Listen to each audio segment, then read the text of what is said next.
Peace, love, knowledge, and freedom, and welcome to another exciting episode of the Just Seen podcast. And today, as you've seen, we're going to be returning back with an EntrepreNEGUS 19 specifically.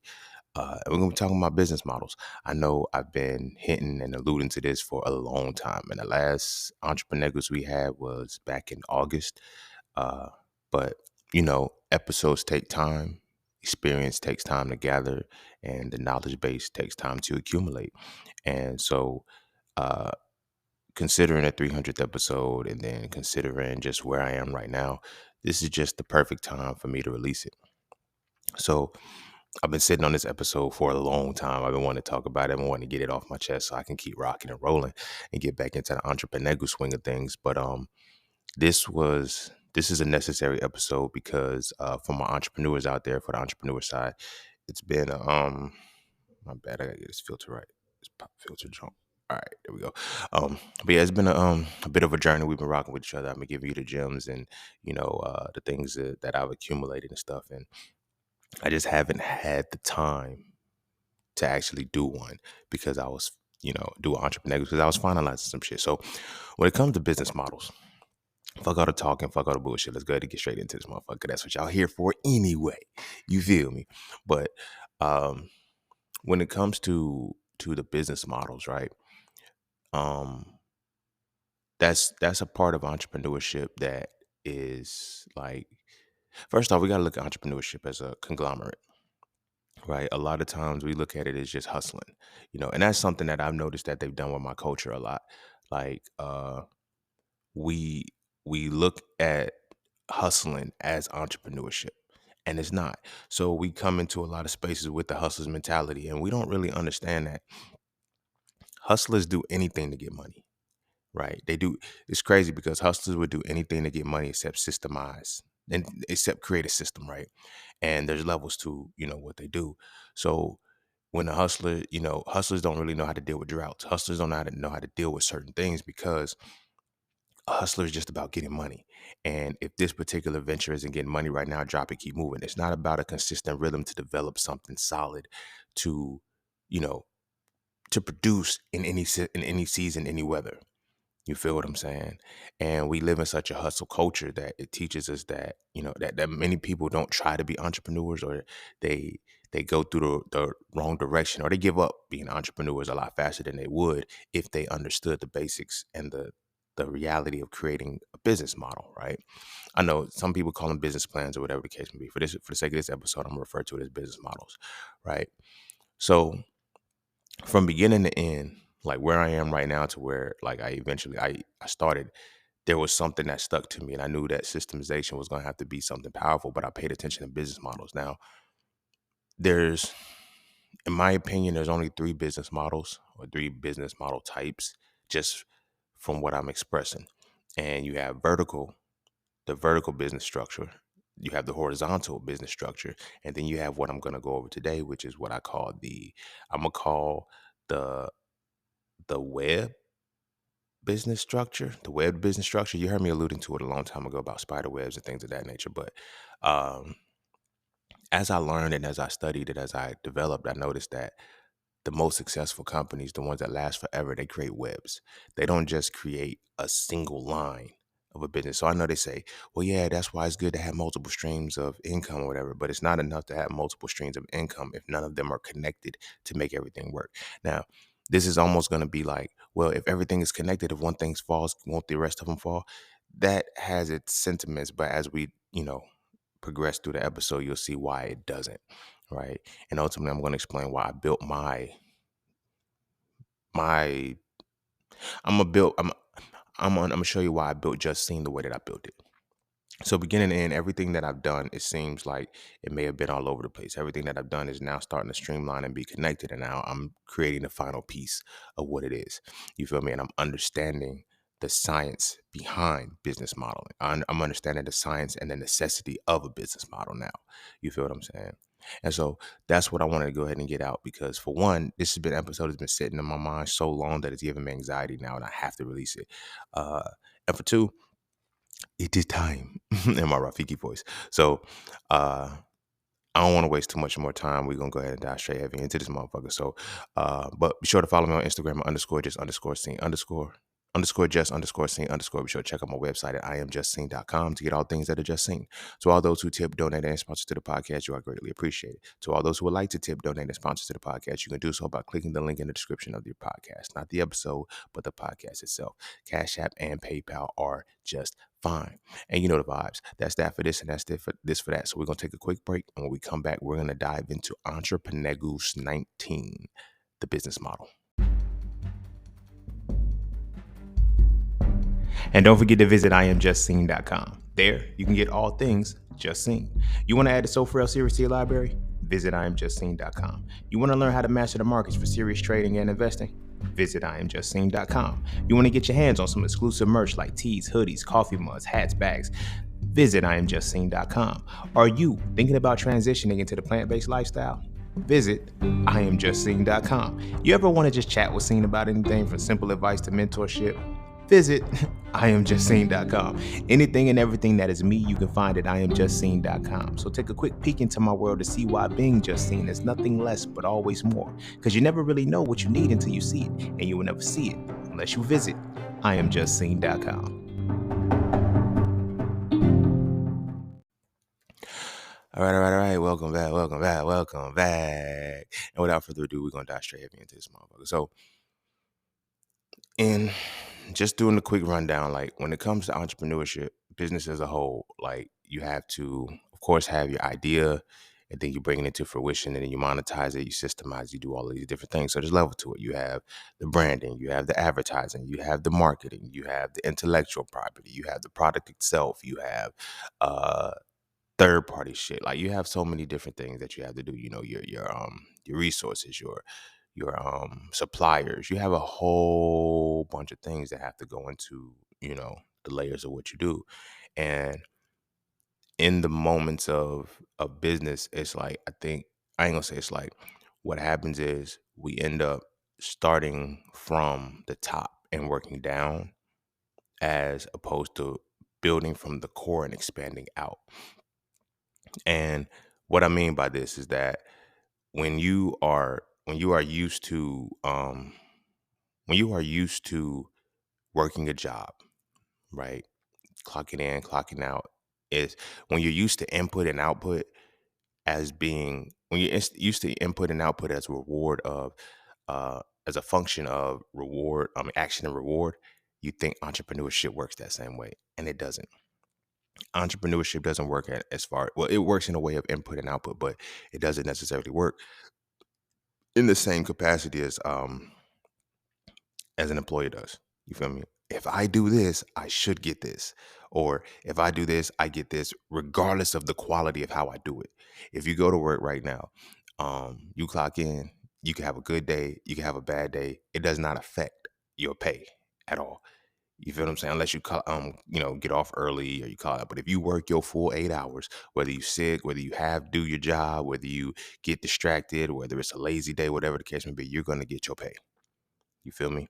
Equally, if you go in and you go above and beyond your job, you do more work than you're supposed to and all of this shit, you still going to get your pay, right? Entrepreneurship doesn't necessarily work like that. It's not a matter of input and output equals this. It is, so it's about, if I put this in, I have to put that in again and again and again. And I might have to do it more. I might have to do it less. I might have to figure out the best way to clear out the whole path to make everything run smooth, right? So when I first got into entrepreneurship, the year was 2015. I remember because this is like literally when it started for me, because I didn't write my first book until 2016, but in 2015 was when I first was like, yo, a job ain't gonna cut it. I started doing research on shit, started crunching numbers on society and, what the fuck was going on. I'm like, yo, nigga, we ain't gonna be able to retire, bro. I said, I don't care if I do become a doctor. I'm not gonna be able to retire. This shit is impossible. I said that shit in 2015. And it was like, I was telling people, they was like, nah, you don't, nah, nigga, y'all can't see what I see, bro. And here we are in 2023, and it's a lot worse.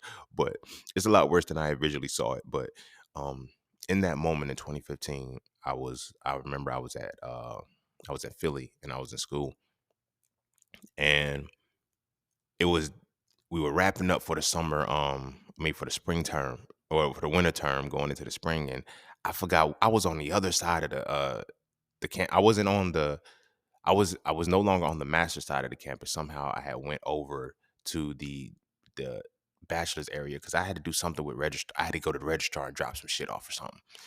Bullshit. But as I'm walking back, I run into this dude and he tried to sell me something. He like, hey, do you like energy drinks or whatever the case might be? So initially I'm like, what's in it? Because at this point, you feel me, I had already been studying my holistic shit. I had already been on my herbs. I have like my study game is impeccable, bro. So I was already on some shit. So I knew about, and then I already had my background from medical school, forensic biology, all of that shit, right?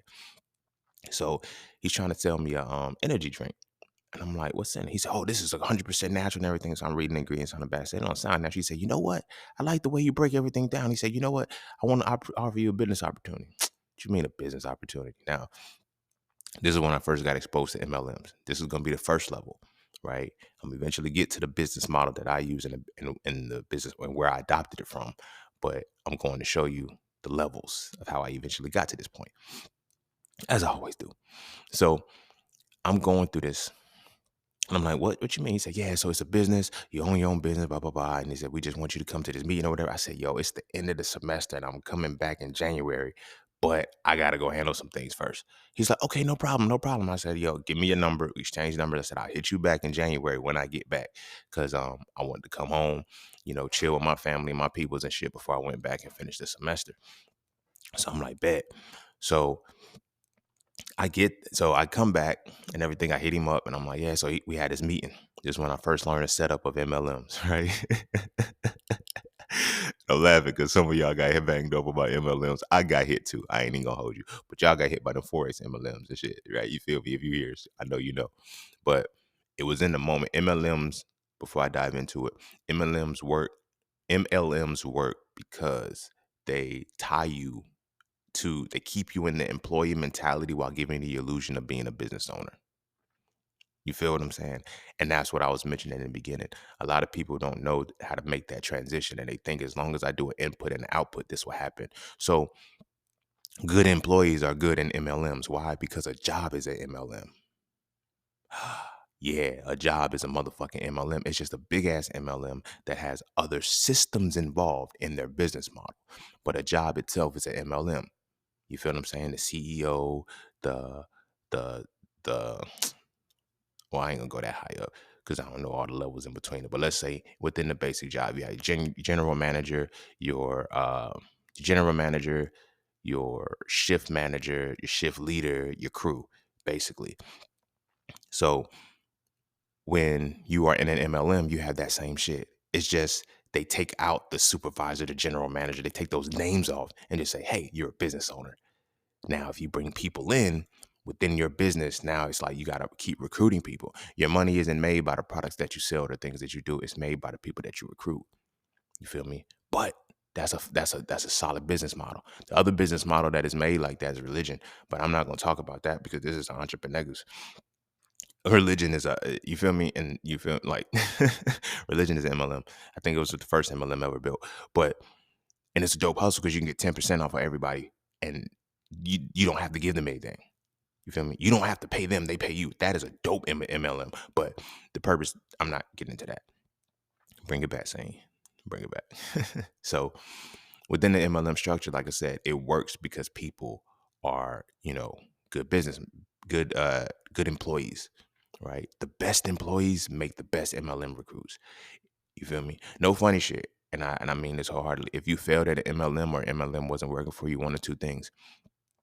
Either you were too good for the MLM and you peep game, or you're a bad employee, just as a whole. Like you were one of those people who just can come to work and skate by. You're not gonna get too many promotions in work because you don't do that. If you're one of those people who get promotions on a frequent, you're good at MLMs, and they need people like that.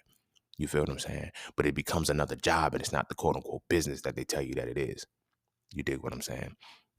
So When he comes and I'm talking to him about it, and it's like, yo, we have a little meeting and shit like this. Now, this particular business wasn't an MLM. It was a VLM, vertical level marketing. Same shit, different toilet.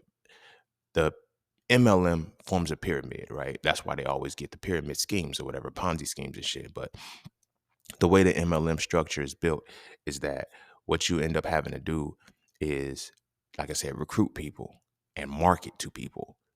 That was one of the biggest things that always got me. Like, it's not the business itself, it's the marketing of the business. When you're in an MLM, you're not selling shit. You're selling the idea of selling shit. That was the thing that blew my mind the most, and it helped me a lot with understanding marketing as a whole. It's like, damn, you're convincing people to market for you. Like, you're not even like your money doesn't come from the people actually making money in the business. It comes from the people marketing the business. Fucking genius, bro. Like, you create the illusion and you only give people limited information. So within the MLM that I was within the VLM that I was dealing with or whatever, it still had MLM tendencies. So we're going over certain shit. Me, I can't stick to no script. I'm sorry. I'm too original. I'm too much of a creative. I'm too much of a, you feel me? Like, one of my travelers just hit me on Instagram and was like, bro, he said, yo, you got one of the realest pages on Instagram. He said, you every post you make is original. He said, I haven't seen you duplicate, steal, or copy anybody's content. It's all yours, bro. It's like how you, I'm like, cuz man, I got a problem with copying shit. You feel me? So in the MLM, well, I'm gonna keep saying, I'm gonna go back and forth because they basically one and the same in my opinion. But in this MLM, as I'm talking to the dude, it's like, yo, I'm like, yo, so he said, no, we can't go off script. What the fuck you mean you can't go off script? Like, I'm smarter than all you motherfuckers. And when I say smarter than these motherfuckers, I meant that because when I got into it, this is one of the reasons that made me leave. But as I got into it, I was like, yo, I live by a quote. If you're the smartest person in the room and you're not teaching, you need to leave. You feel me? I was the smartest person in these rooms. They would say it, and I wasn't getting the money of the smartest people in the room, and I wasn't teaching. So yeah, I'm gonna get to why I left. I'm gonna get to ultimately why I left and shit. But it was like, yo, you got to stick to a script. Makes sense, just like employee shit. We give you exactly what you need to do. We just plug and play. It's just plug and play. And again, hustlers think, and that's where you get the separation from a hustler and shit, because hustlers can sway a MLM like it ain't nothing. Because again, you're marketing the business. You're not selling anything within the company. It just, those are the buffers. You feel what I'm saying? So what they presented to me was, when I first went on my first meeting, yeah, we got all kind of products. We got to do this. I'm not going to say their names and shit, competitors, but they helped me. I always say it's not about what you walk away from, it's what you walk away with. They put me on the liquid vitamins. I had never heard of liquid vitamins prior to that, but what I've done with liquid vitamins is far beyond what they were even on. And I don't even have a lab. I just have my mind. But they when I first got in, I was like, yeah, I'm into holistic health and this, that, and the third, plant-based shit. Like, that's really what it is. It was like, yo, this will be great. We have a lot of herbs and all this. So when they brought me in for my little meeting for the recruit and everything, I'm asking questions. They're like, yo, you have a lot of good questions. Just went, no, answer my questions now. I said, you can't bring me into this motherfucker without asking my questions. This is when my first nugget got developed. When you hear me say, if you run out of answers before they run out of whys, you lost the game. I knew that they had lost the game because they couldn't even answer my question. They couldn't keep up with me because they was like, yeah, we got this product and it does this. We give this energy. I said, well, what about this herb? What about that herb? How does this work? How does this work? What got me? And again, this goes into the 300th episode because, like, whatever your plan was, everything along your plan is important. So you got to pay attention to the things that you encounter. So I don't think nothing happens by happenstance. Everything happens according to plan. You feel me? So as I'm sitting there talking, he's like, yeah, if you look at these herbs, we got this herb. And I said, yo, I use these herbs. Oh, so yes, I know exactly what they do. And I know that this quantity is here, blah, blah, blah. And I know that's okay. I like how you use this. I said, I could sell this. I could sell this because I use it. I could sell this because I understand it. I could sell this because I get the process. Why are you selling it? Well, no, you don't need to know. Yes, you do need to know the science because you're going to meet somebody else like me. And again, this is a part of the plan. Part of their plan, when me like, y'all better learn how to answer the questions that you're trying to sell. I said, the only reason why, and I told him once I signed, I said, the only reason why you sold me on this and I was able to get in was because I knew that I could learn something from here. I said, clearly I don't need it. I don't need it. But as I'm going through these meetings every day and blah, blah, blah, and like I said, I mentioned this story when I did a 2-on-1 that turned into a 3-on-2. And that dude that I was talking to, he was like, yo, bro, you don't own it. And I'm trying to convince him, like, yeah, bro, you get your own business. You could pass it down to your kids and it goes for 2 generations and shit like that. He said, but what if it never leaves your family? Like, he was hitting me with shit like that. And I'm like, shut up, bro. You fucking up the vibe, bro. I'm trying to recruit you, nigga, but I'm not mad at you. Another thing that they would do is that when I was in my first one, I did my first little meeting and shit. And I was like, dude's telling me, like, I got a class with this dude. You feel me?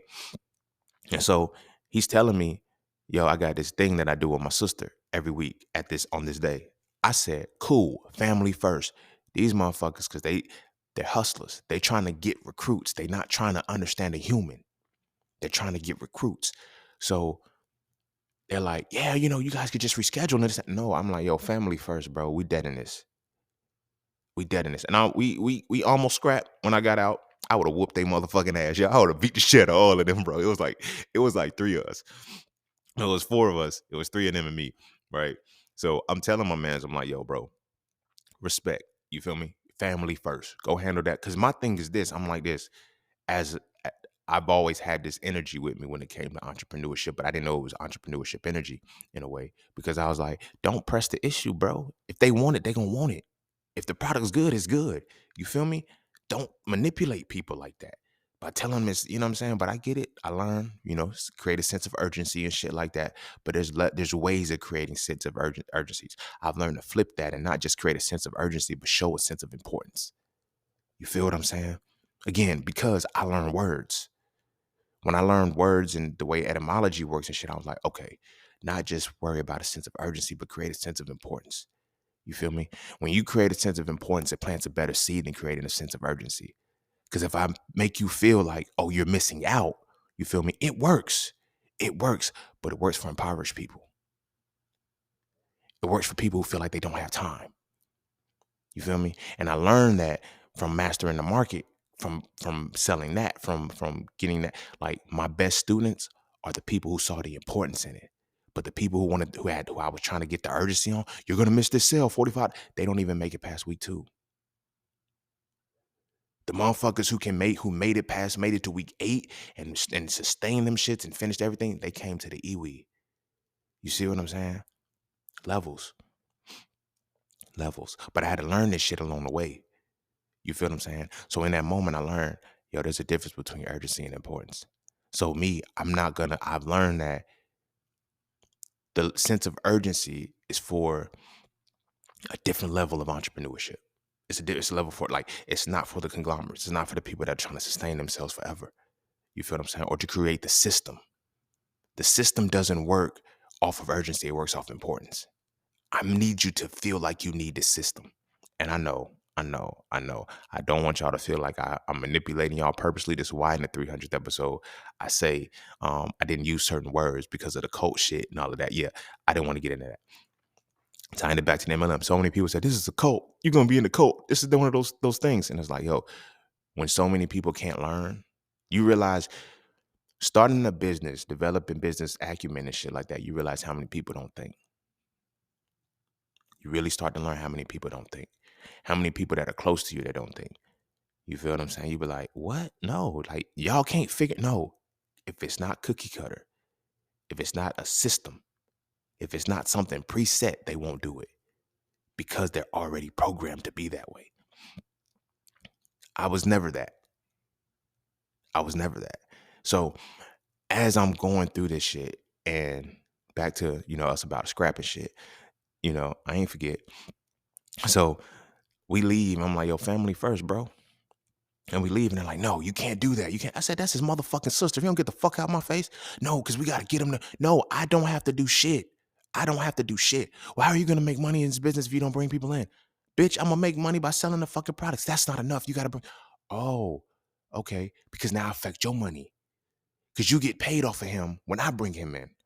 You don't get paid off of me until I bring people in. So I control you. You got to shut the fuck up and do what I say then. You feel me? So again, it's three of them. Like, no, you cannot. I said, I will fuck y'all up. I said, that man said he need to go spend time with his sister. I'm sorry if y'all family familial structures are fucked up and y'all don't get around, y'all don't get along with your sisters or your siblings or whatever the case may be. But if he eats lunch or eats dinner with his sister every fucking Thursday, what sense would that make to disrupt that for some shit that he's potentially not going to be a part of? As opposed to allowing him to go through that and saying, hey, we're still here, and nurturing him along the way. Wow, I didn't think about it. I know, because you motherfuckers follow a goddamn script. You don't know how to think. You don't know how to think. You think you're thinking, but you don't. You feel me? Because if you thought, you would actually use the components of the idea and the feeling together to plant the seed and create the importance. You don't tell them, hey, you can make this. Stop talking about the money. Stop talking about the money. It's cool, but the money only works for people that are in poverty. And when people are in poverty, they're fucking with a sense of urgency. They can't learn it anyway. This is one of the hardest realities that I had to learn. You feel me? I got so entwined and entangled in, oh, my people can learn this. The shit that I teach people can learn, because the shit that I teach requires you to digest it. It requires patience. I can't promote a sense of urgency to impatient people. But that's a part of the vertical level marketing. That's a part of the multi-level marketing. The idea is to create the sense of urgency and then create the illusion that they can't use. It's the same business model for a job. You make them feel like they need it, and then they'll go above and beyond for it because they feel like they have to have it. If I make you see the importance in it, you'll find a way to stay in it. You'll find a way to contribute it. Here I am, 300 episodes in this motherfucker. Y'all are still listening. Some people didn't go the distance for 300 episodes. Some people who started a podcast and shit with me, like, they didn't even break 100. They didn't have the consistency to do what I did. And I said, because I have to create the importance of what it is that I'm doing. I don't give a fuck about the urgency. I don't give a fuck about the money. I don't give a fuck about none of that shit that y'all give a fuck about. That's why I can continue doing this. Because I know what it is that I have to do. You feel what I'm saying? So we leave that meeting or whatever. We go back to the next one and shit. And then this is when I started getting my feet wet and everybody starts to learn about, I'm realizing, I know I'm teaching everybody everything. I'm giving them little quick catchphrases and shit. So we're doing these little 2-on-1s and shit. And they're like, hey, this guy's a vegan. I want you to come talk to him. Y'all want me to manipulate this motherfucker, bruh. Now, when I get there, the motherfucker's slow.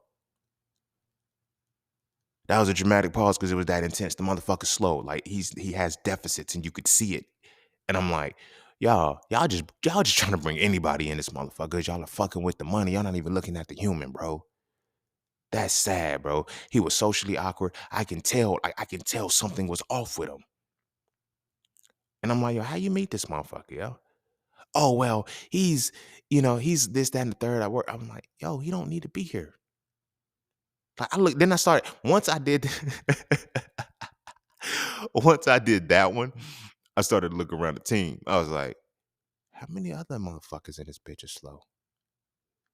Because again, when you create the sense of urgency, you just bring the bodies in. You feel me? When I first got there, they had me talking with this dude. Like, we actually became friends and we started vibing. I haven't talked to him in years though, but we became friends. Him and his wife. When we first started vibing, it's like, yo, I want you to talk to him because he's this, that, and the third. And I started talking to him and shit. And it was like, we want you to see people that are here. And it's like, you feel me? As he's telling me shit, I'm realizing, yo, we still in different leagues, bro. But I fuck with you because you black man. We on pro-black shit. We on all of that shit. So as I'm talking to him and shit, it's like, oh, you ain't gonna play me, bro. I'm sitting back, but you feel me? And we became real cool. And he eventually was like, I remember one time his wife had she didn't DM me on no freaky shit or no shit like that, but she DM'd me. She said, yo, my husband said you was the truth and I didn't believe him. She was like, your mind works different than everybody. I said, I know. She was like, why did you hide that? I said, because if I would have exposed it, they would have exploited it. I said, like they did everybody else. She was like, oh, she said, that's why you I said, yeah, I was too big for that. And it was obvious that I was too big for that. But it was necessary to show me. It was necessary to remind me how big I really was. Again, shit that's just a part of your plan. You know what you're supposed to be doing. And sometimes you got to give yourself those little nuggets and those little reminders along the way. It's like, I'm going to go to this particular piece of my life so I can be reminded. You feel me? So I'm talking to the bull and the shit. And it's like, all right, fuck it, I'm in, bro. Y'all don't need to, like, I was in, I didn't need to talk to him. But then I seen the setup. You feel me? First, you create the sense of urgency. Then you create the sense of family. Never create the sense of importance. You create the sense of family. And I'm like, nigga, y'all know that, like, I mean, me and my family cool, but we've been on our own for a long. We don't like. I don't. The concept of family isn't what drives me in. You feel me? Because I got a solid family that I fuck with, that only I fuck with. So it is what it is. So he motherfucking tells me that story and shit. So blah blah blah. I'm in that motherfucker now, and I'm learning. I'm growing. So now they let you talk to the people just so that the person that you talk to can see, you can say, oh, he's cool, he's this, that, and the third. It's like, nigga, you on the same level as me, and I just don't know it because I ain't in this bitch yet. You feel me?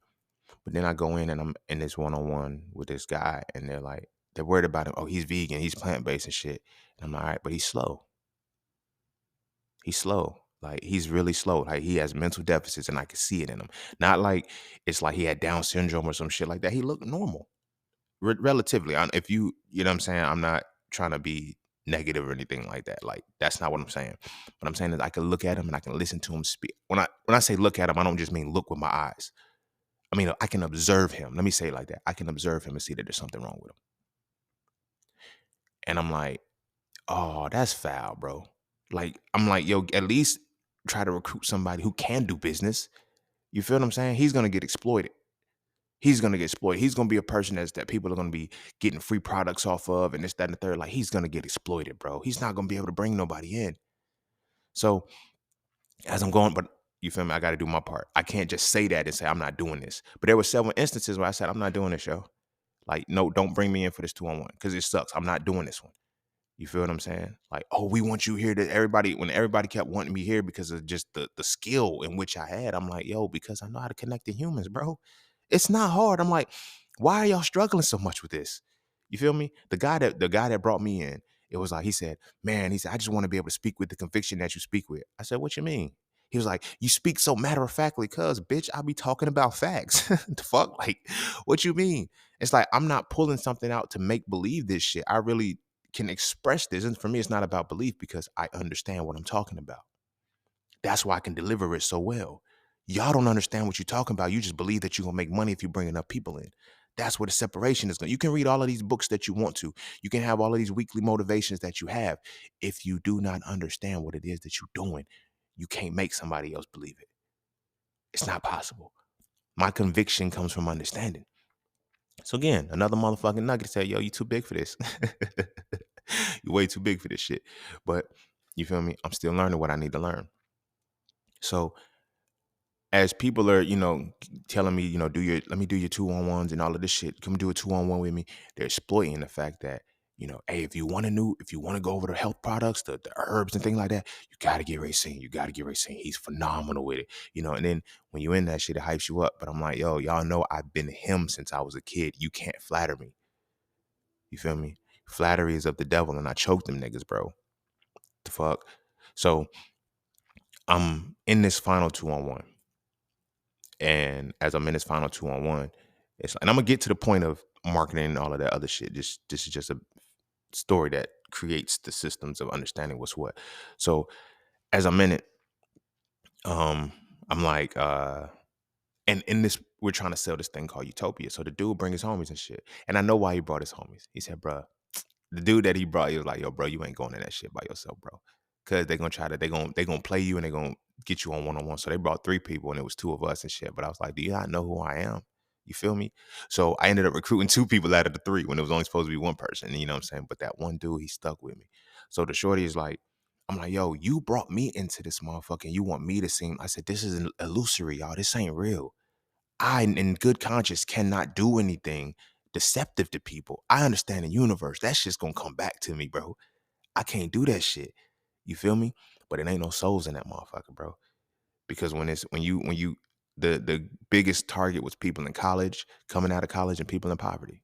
That's it. That's the common thing I've seen of everybody. I was like, yeah, I grew up in poverty too, but I'm not mentally stuck there no more.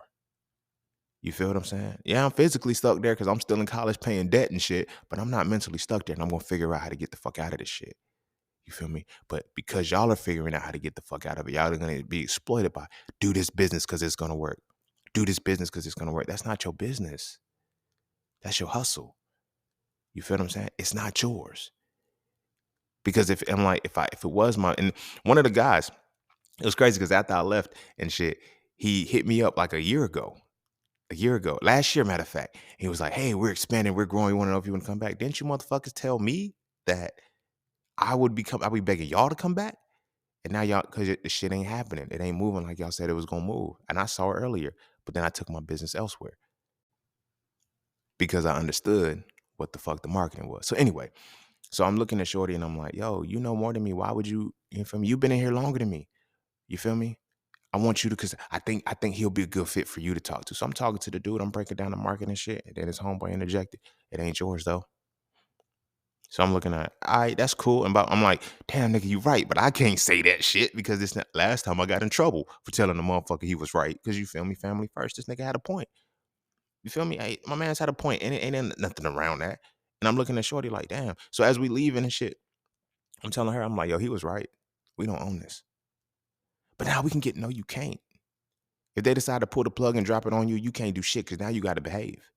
I said, me, I'm a social media motherfucker. Like my social media pages, I was talking mad shit. I'm like, they gonna block me. They gonna shut me down. I said, they will disconnect me from the business. I said, if you build your own shit, they can't tell you what you can and can't do. This was before cancel culture came out. But even still, I weather cancel culture storm. Y'all niggas couldn't stop me, baby. The fuck, nigga. You feel me? But nah. So it's like, in that moment, as I'm going over the MLM, I'm breaking down the system and shit. I never sold the product. I never sold the product. I sold the marketing. It wasn't hitting me at first because I'm like, yeah, we got these products, but I'm selling you the marketing. I'm selling you how you're going to make money. I'm selling you that. I'm not selling you what you're supposed to be doing.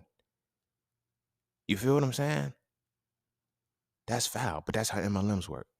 But that is a solid business model. And it works because of who it preys on. It preys on people that need that sense of urgency. You feel me?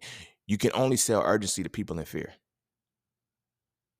I'm gonna say that again. I've learned this the hard way. You can only sell urgency to people in fear. And one of the reasons why it was hard for me to sell shit to people, because I'm like, I don't sell shit to people in fear, because the shit that I do, you can't be fearful to understand. Like, you have to be free to understand what I'm talking about. You have to be in a space where you're willing to go forward in life. Like, you feel me? You have to be willing to change. I don't sell shit. I don't market. I don't brand anything to anybody who has a sense of urgency out of fear. I have people who know the longevity of life and want to change in a you know what I'm saying, in a fluid way. And I'm like, I get it. Now, this is to be in no way, shape, or form a shot to anybody who sells this way. You feel what I'm saying? Because it's get your paper, get your bag. But at the same time, I've learned that in these marketing schemes, you get more money off of the people who are focused, who you get more money off people who you can sell the sense of urgency to. You get more money. No. Yeah. You get more money off the people you can sell the sense of urgency to, but you get better money off of the sense of the people you can sell importance to. Again, something I had to learn the hard way. You feel me? Because after when I for me to learn this, I was like, because again, it goes back into the people, like the people that I dropped the price for and mastered the market, $45 and this, that, and the third, because I'm like, y'all, the economy is gonna change. Y'all better learn this game, bro, for real. And I was so big on wanting to help people that I was willing to shortchange myself for it. You feel what I'm saying? But those people never finished. Those people never finished. And it hurt my feelings. It did. I'm not gonna lie. Because it's like, you feel me? Like you said you wanted to change your life. And now you've seen what it takes. Oh no, I thought you were just gonna be giving me. I'm not giving you no motherfucking answers. I'm showing you the importance of why you need this skill. Once you master this shit and you learn it, you don't need it no more. When I give masculinity, like, I'm not giving you masculinity to go have a conversation and, like, I want you to actually be a better man, bro. Not only be a better man, be a functioning man, be a thinking man, be a man who can conquer shit in life. I don't want you dependent upon me for advice, nigga. I want you to realize that you're the advisor too. You can advise yourself because you know you better than you. You know you better than anybody. You dig what I'm saying? But it's different levels. You gotta know. You gotta know how you're supposed to approach your entrepreneurship. The conventional way is that everybody's like, "Yo, urgency, urgency, urgency." Only a few people can reign supreme in urgency because they got to know how to tap in everybody else. Because they understand that if I drop my prices, I can sell more. If I could do this, I could sell more. Right? When you focus on the sense of importance, it's like, why do I don't have to drop my prices. Respectfully, I never had to drop my prices, but I did because I wanted people. I really wanted this for everybody. I did. Like that was the naivety in me. Like everybody can do this. Anybody can do this. I just want my people. Nah, I stopped doing that shit, bro. I stopped doing that shit. If it's not important to you, then it won't be important to you. You won't find any level of importance for it, so you won't be able to make anything happen out of it. You feel me?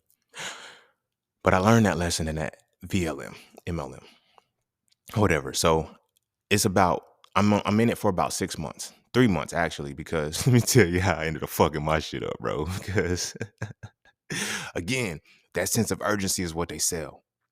You feel me? That sense of urgency is what they sell. And they sell it well because they have these events. Like we had the monthly big blowout event. You get there and you're exhausted. It's so much running around that you're exhausted. You make stupid decisions. I'm gonna keep it transparent with y'all in this moment. I blew a whole $1,000 and I had to have my rent due. Granted, I was able to work some shit out and hustle and make the money back, but I blew a whole $1,000 because they was like, you know what? This is not gonna be a once in a lifetime thing. You can learn how to sell. You can learn how to do this. And I get there and I paid 1,000. And then I can't even go to the motherfucker, and it's non-refundable, right? But when I see the people that are there, it's like, so basically, y'all go there to do the same shit we would have did here. Yeah, we started making calls and we started talking to people, and all you do is tell people that you're in another place, you're in this, that, and the third, and you're this, that, and the third. I'm like, I gotta go, bro. I gotta go. So again, I was like, all right, bet, fuck it. So no, I was in there for 6 total months because I got my job in March. That's when I started working valet because I was like, nah, bruh. Because that same month, I was like, I dropped my 1,000. I was like, yo, I got to make this money back. How can I get it fast? Because I didn't have no entrepreneurship. I ain't had no property. I ain't had no intellectual property. I ain't had shit to sell. Nothing. I said, I got to make my rent money, bruh. Like, I got to. Feel me? This is March of 2016. So I started working valet. Now, here's the crazy part of all of it, right? Within the actual MLM shit, within the actual business, the people's like, hey, most of us work at this. Wait a minute. Most of y'all niggas got jobs? What? Okay, whatever. But, and then they worked at the same place. They worked in valet. So they put me on, and one of the guys, he was a supervisor, whatever the case may be. So he was able to get me in. I failed the driving test, y'all. As I'm backing up, I tapped the wall. I'm like, how? I backed into car. I was like, that wasn't the one you were supposed to have. But it was supposed to guide you to know, hey, valet is what it's going to be. So I said, fuck it, let me apply for another valet job. And then that's when I found the one that I ascended in so well, so quick, because that's where the plan aligned to. So when I get the new job and I'm, hustling and shit, I meet my homeboy who's a real entrepreneur. I tell the story about my homie Will a lot. Like that's my dog. Like we don't talk, we haven't talked in years. And I'm pretty sure it comes with our separations of beliefs because after he read So Frail 2, it's like shit got different. But um I can't be mad at that. You know what I'm saying? Like it is what it is. But the plan followed the way it was supposed to. You feel me? Because he's also the same person who I was mentioning who had arrhythmia. And then when I put him on to the herbal thing, his heart started beating regularly again. I showed him the importance. I didn't show him urgency, but he was teaching me in that moment that I needed to be focusing on importance. So as I'm meeting him, I'm trying to recruit this nigga too. So I'm still in the MLM when I start working in valet. So I meet him and I'm like, bruh, hey, homie, yo, you want to join it? He said, nah, bro. He said, you too smart for that. He said, nah, it's an MLM, ain't it? I said, nah, it's not an MLM. It's like it's a vertical. He said, bro, it's all the same shit, bro. You got it. He said, you only gonna get paid when you're recruiting people. Wait a minute. How you know? He said, look, I said, look at he said, bro, you smart enough to have your own products because of what you tell me. And so I ain't gonna say he convinced me to leave it because I don't want to use that word convince, but he showed me the importance of why I didn't need it. I'll say it like that. You feel me? And I was able to make the decision. It wasn't like my decision was coerced. Yo, leave that shit alone. He's like, nah, bro. So he started putting me on real books. Like he was the one who put me on the Millionaire Fast Lane. If you read the Millionaire Fast Lane, yeah, that's like he the one who put me on that. He put me on the Millionaire Fast Lane. The one thing to make everything else easier. Uh, the Power of Habit, fucking Relentless, fucking. He put me onto a lot of books, a lot of entrepreneurship books, and it's like I put him onto a lot of health shit. You feel me? So we were bartering at the time. But as I'm talking to him more and I'm developing and shit and I'm building, I'm like, you know what? I'm gonna walk away. So as I'm trying to build this, and I was like, yo, I can't do both. So I told him, I said, look, I'm gonna take some time off. I said, I got to take some time off and take some time away because I can't do both right now. It's exhausting me. He said, yeah, I said, I quit. I told him, I said, I'm done. I can't do this shit no more. And they was like, no, just don't quit. Just take some time off and shit. So I took that time off and I said, all right, I hit you up in June to see how I feel. If my life improves in this absence, I'm letting it go. When I met him again, he was like, wow, you look a lot less stressed. You're not coming back, are you? I said, nope. I just came to tell you. You feel me? Because I got to keep my word as a man. I told you I was going to come back and tell you I'm not just going to ghost you. Y'all can go ahead and take me out or whatever the case. He said, I said, I'm positive. I'm positive, bro. So from there, once I left that motherfucker, like it was just like the light was green and the path was golden. If you heard the latest jam session that I just dropped, that's one of the intros that's the leading bar. The light is green and the path is golden. And that was it, because when that moment happened, everything started to take off. Like everything. This is June of 2016. So I'm talking to my homie Will and shit, and he's like, yo, bro, yo, you can easily write a book right now and write a quick ebook, sell it for 99 cents. And I'm like, for real? He's like, yeah, easy. Guess what book I wrote? So Frail. And it just so happened that So Frail changed my life.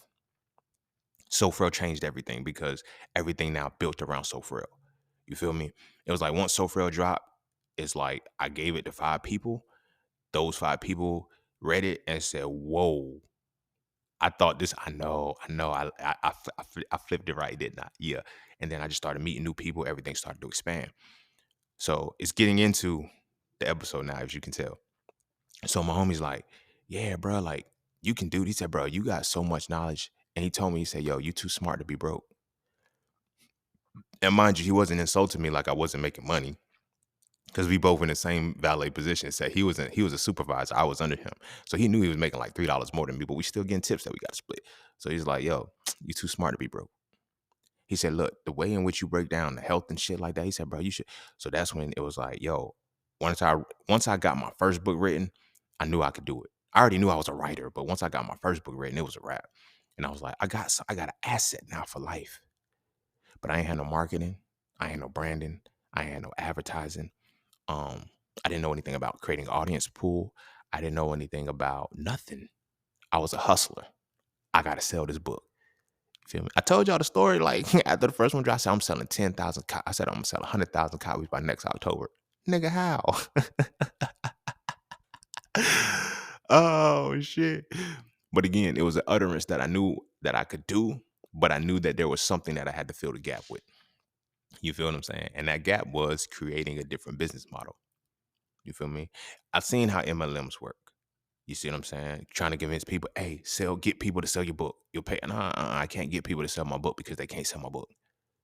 Because you got to read it. You got to understand it. You got to know the passion in which I wrote that motherfucker in order to sell it like I sell it. You can't. You feel what I'm saying? Only I could do that. So from there, I was, being simple, like creating boosting posts and shit like that. And I was like, nah, this ain't it. This ain't enough. Because there's more to it. You just can't boost a post and think people are going to like, no, you have to actually, there's a science behind making people buy shit. You feel me? And so in leaving the MLM, it ain't about what you walk away from, it's what you walk away with. I learned a lot. I learned the value of urgency. I learned the value of importance. So I realized that in that moment, I have to build something like that. But I have to build something in which there's no, the labor doesn't come from people. It doesn't come from people. Only thing that comes from people is the word of mouth. You feel me? It's like, okay, they're going to read the book or they're going to do this because somebody else that they know fucks with it. But it still has to be deeper than that. You know what I'm saying? Then I started studying Nipsey Hussle. And one of the first things I learned from Nipsey Hussle, because my homeboy will put me on the Nipsey. And it's crazy because Nipsey's from West Coast and shit. Like, and my homie, when I used to sell cars, my homie used to always like, yo, you need to listen to Nipsey Hussle, Dom Kennedy. It was like they were East Coast niggas always listening to West Coast niggas, and I was a West Coast nigga who never heard of them. I was like, wow, that's crazy. But as I'm listening, studying Nipsey Hussle and shit, he's like, yo, you got to sell yourself. He said, people got to buy you.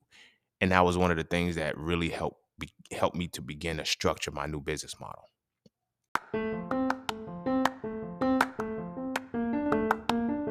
All you keep hearing is get into the markets, but do you trade or do you invest? Should you do stocks, Forex, crypto, or NFTs? My personal answer is not a single one if you don't know how to read a chart. Without knowing how to read a chart, you end up giving all your money to those who do. Do you know what a candle is? Do you know the pocket of activity? Do you know the difference between market direction and market control? If you answer no at least once, you might want to learn how to read a chart first. Learning how to read a chart will let you know if you should trade or invest and if you should do stocks, Forex, crypto, and or NFTs. It will also let you know if this is even for you or not. So visit IamJustSeen.com to learn how to read charts with my Mastering the Market course, ebooks, and webinars today. The world is changing. The question is, will you adapt with it? You see what I'm saying? Because it was in that moment, I'm like, when I looked at why people bought So For Real, I had to really analyze that. Why did people buy So For Real? Why did people buy Hitting It Raw? They bought me. They bought me. They didn't buy the actual content. They bought me. And they were like, yo, I'm buying this because I like who you are. Because at this time, that's when I had social media going crazy and shit. Like, you feel me? I was always the motherfucker. Like, my captions was dope. This is the era of time when they was like, yo, you the caption king. Now, I let y'all have y'all reign with captions, bro. We all know who's the GOAT. Everybody know who's the GOAT in that. And I didn't even have to, I was never showing my face. I made people stop and read.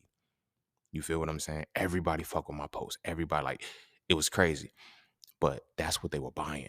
But they were buying a side of me that I was no longer needing to be.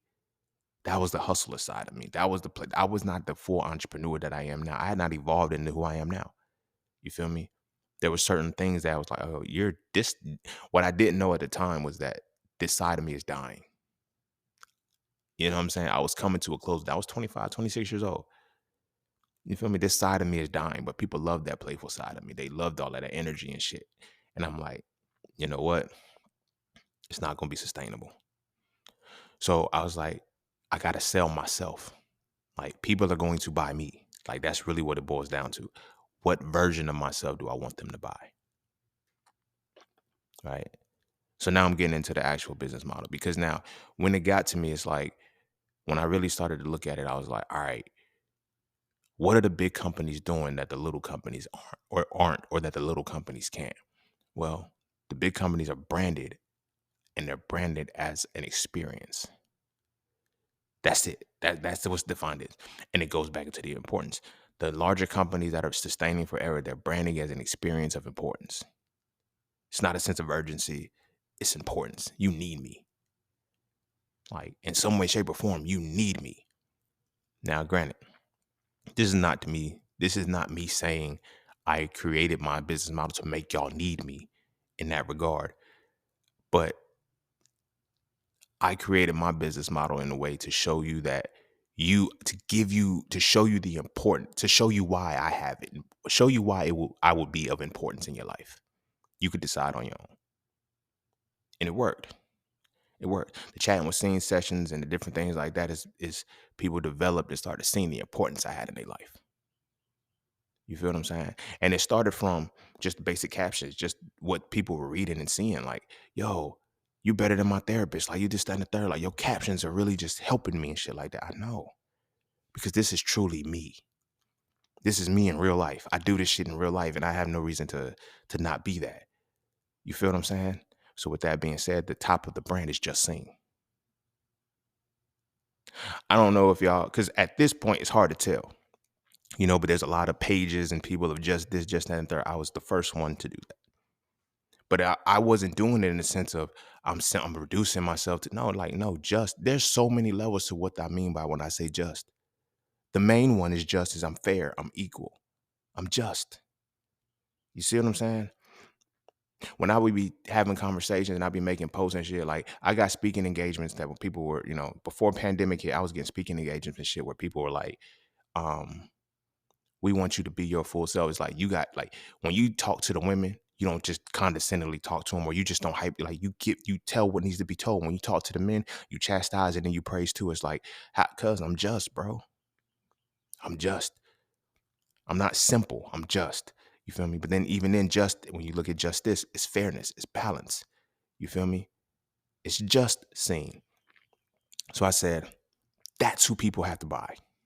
Then, listening to Jay, you feel me? I'm not a businessman. I'm a businessman. I had to turn myself into the business.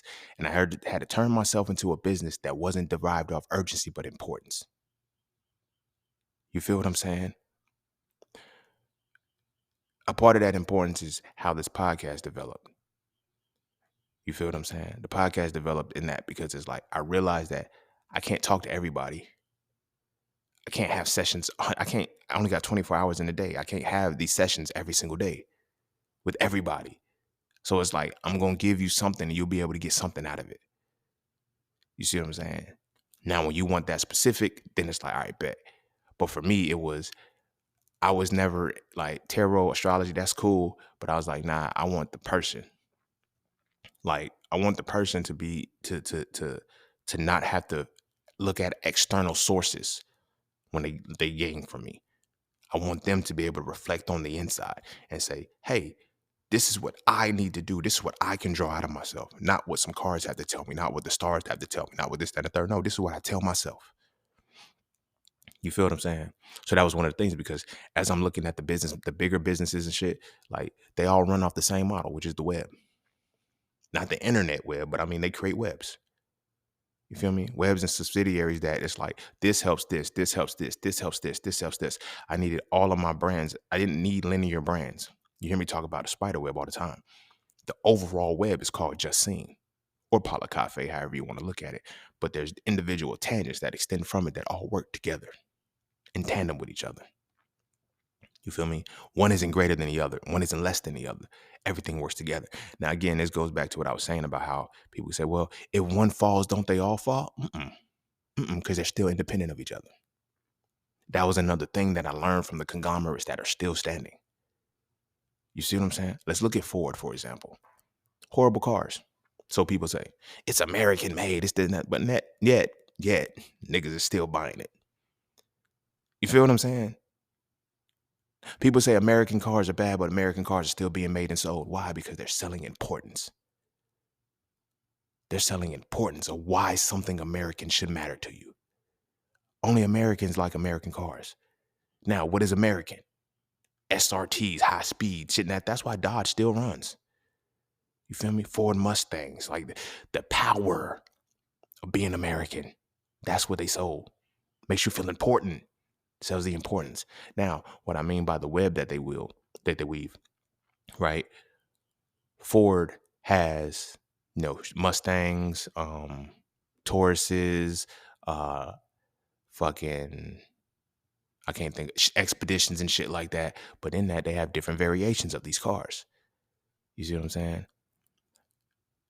If one of those cars don't sell, you think it stops Ford? No. You see what I'm saying? But at the same time, that individual car is still as important. That individual brand is still as important. You see what I'm saying? When I learned the power of different brands, but brands have to be under an umbrella. You feel me? The hustlers, and this is me because when I first started, I didn't know the concept of a brand. Somebody had to put me onto that. I didn't know So Frail was a brand. I was like, nigga, that's a book. Nah, nigga, that's a brand, homie. Do you know what a brand is? Nah, what's that? Ain't that like, you feel me? I ain't gonna hold you. I didn't know because I didn't understand the true web model. You feel me? Every successful company in America, every successful company in the world, every successful company that is still thriving that lasts 100 years, they build webs. They don't just build brands. They build webs that include brands that create the business. You feel me? So they create a whole network of shit that sustains itself. You feel me? So even when Cause like when I wrote So Frail, then I went off after that and wrote Hitting It Raw. Everybody was like, those are two unrelated books, but I'm like, it's still me. You'll see when it's all said and done what it means. You see what I mean? Like now you have different subsidiaries of the brands. So as I'm looking, like I said, as I'm studying these conglomerates, like because I'm like, they're still standing at the like they weather storms, they get bailed out, all of this shit. Why? Because they're a web. They can't fail. Because what's making them drop now might be making them rise later. You dig what I'm saying? Coca-Cola's a conglomerate, right? It's like, yo, everybody, no, nobody will ever stop buying Coca-Cola because it goes with shit, because it has an importance, right? Because it taps into the essence of soda. Soda goes with shit. They made you love soda with food. That's it. And so now it's like, I'm gonna give you this soda, and I'm gonna give you the the importance of why you need to have it. I'm gonna show you cute little cuddly snow polar bears during Christmas. You feel me? I'm gonna show you certain things that are important to make sure you know the importance of what this is. You feel what I'm saying?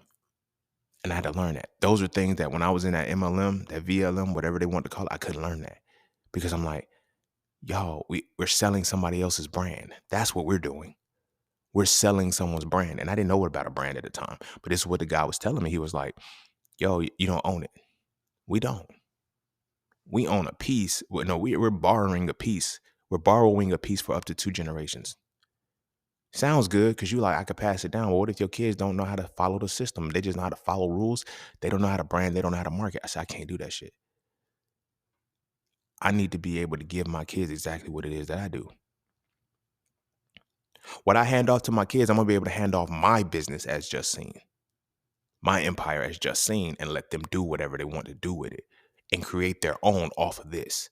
But I need to understand I needed to create a business model, and a business model that's sustainable among itself. You feel me?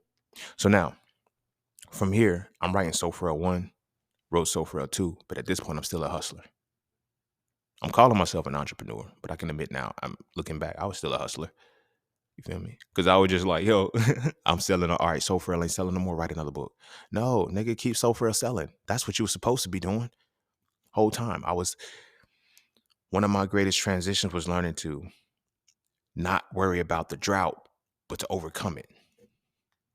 How do you overcome a drought? Advertising and marketing. When I grew up watching the hustlers, the drug dealers and shit, nigga, you can't advertise and market crack.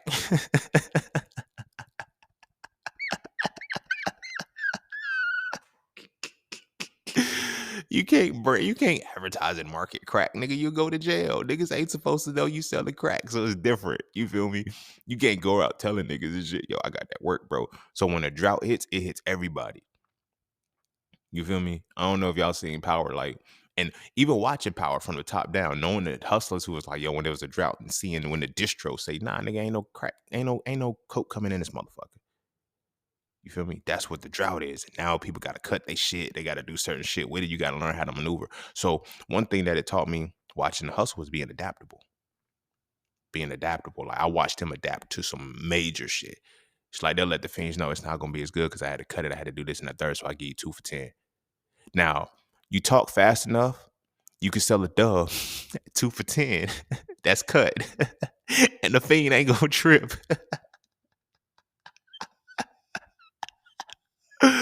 Hey, yo, first time I heard that shit, that's when I realized these niggas really don't be thinking because like the hustlers and shit, they like, yo, bro, he said, look, man, we had to cut it. We had to cut it so it ain't gonna be the same. So I say 2 for 10 instead of it. I ain't got no dubs, so I say 2 for 10.